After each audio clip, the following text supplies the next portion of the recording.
Hello, welcome back. Today we are going to discuss components of a vector. Components इसको हिंदी में अवयव भी कहते हैं।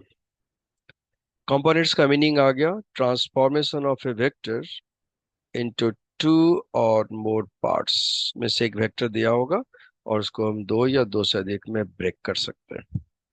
कैसे होता है चेक करते हैं।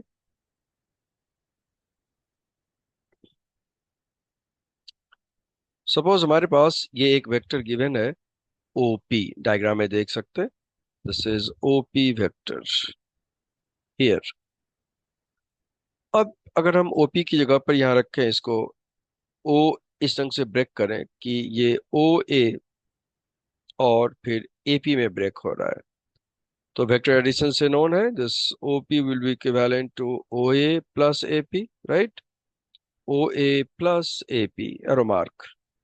तो यहाँ पर ये ओ ए वेक्टर और एपी भी इसके कंपोनेंट्स हो गए। अगर नेक्स्ट में इसको ब्रेक करें तो देखो यहाँ से क्या लिख सकते हैं, O B plus this B C and plus this C P. So अब ये क्या हो गया, first O B, second B C और थर्ड ये है सी पी। तो यहाँ पर ओ बी सी और सी पी वेक्टर्स ओपी के कंपोनेंट्स हो गए। बट हम इंटरेस्टेड होते हैं एनालाइज करने के लिए, न्यूमेरिकल सॉल्व करने के लिए more better work, that is rectangular components. Rectangular, जानते हो रेक्टेंगल में दो साइड्स के बीच का एंगल 90 डिग्री है, दिस 90। और ये कैलकुलेशन को बहुत बार आसान करता है because you know cos 90 is 0।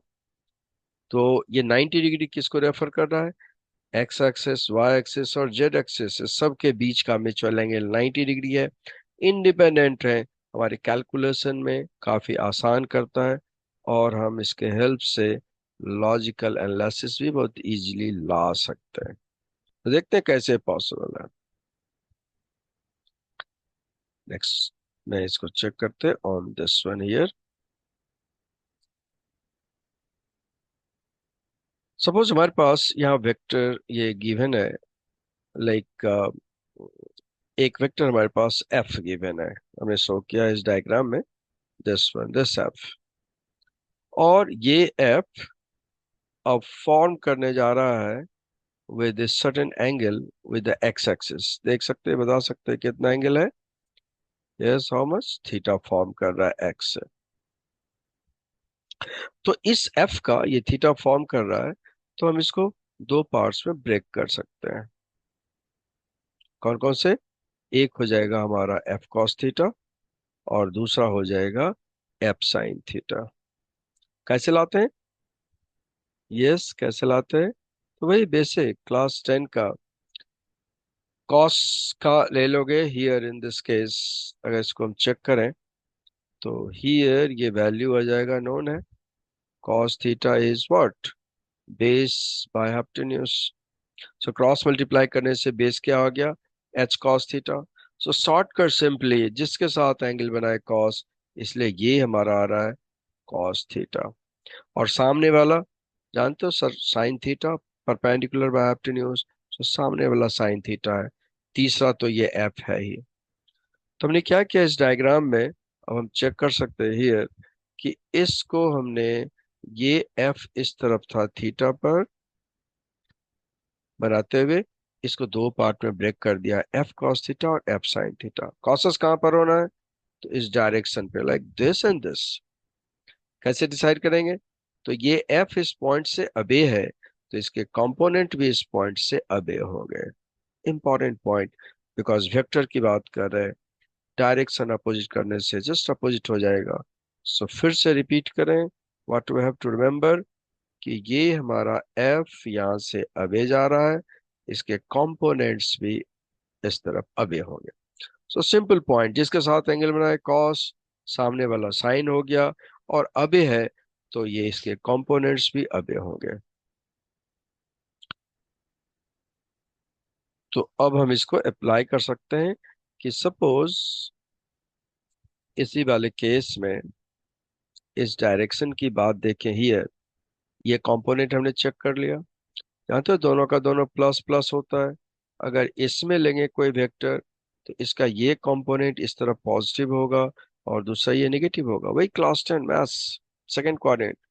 Third quadrant में अगर कोई वेक्टर इस तरफ से गिवन है तो इसके ये component and this component will be negative, and here if this one vector इसका कंपोनेंट्स में निकालेंगे तो this is going to be positive and this will be negative. So cos theta sine theta directions लेना है और अब इसको जोड़ सकते हैं किससे, आई वेक्टर और वेक्टर जे से। अगर जेड में भी होगा तो हम जानते हैं unit vector long positive Z axis के, उससे भी कनेक्ट कर सकते हैं। सो अब इसको हम चेक कर सकते हैं दैट क्या क्या इसका एडवांटेज है, क्यों हम इसको कंपोनेंट्स को डिस्कस कर रहे हैं। तो यहाँ पर हमने दो इंपॉर्टेंट पॉइंट्स डिस्कस किया है।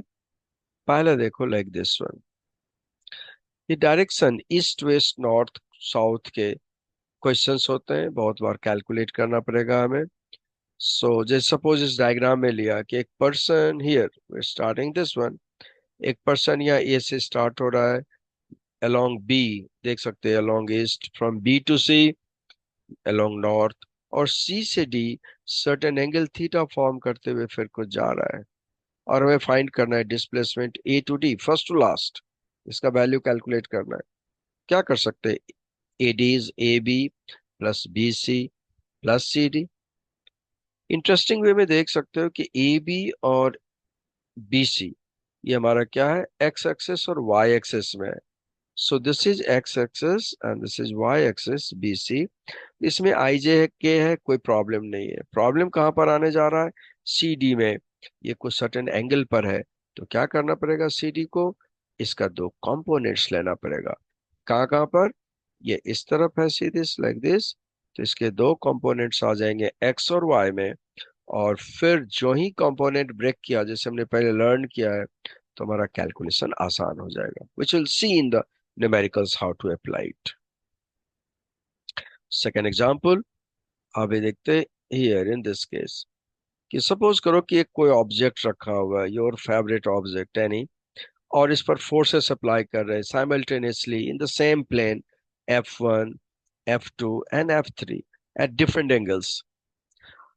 सो हमें फाइंड करना है रिजल्टेंट फोर्स में से इस तीनों को रिप्लेस करके एक फोर्स कैलकुलेट करना है।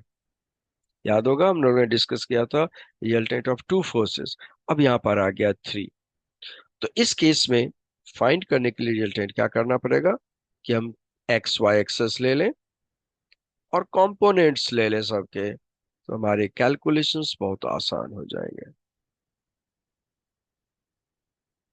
आई होप फिर से कॉन्सेप्ट्स क्लियर हैं। सो एज यूजुअल अगेन इसको यहीं पे स्टॉप करते हैं and will continue, so again to be continued. Thank you for watching.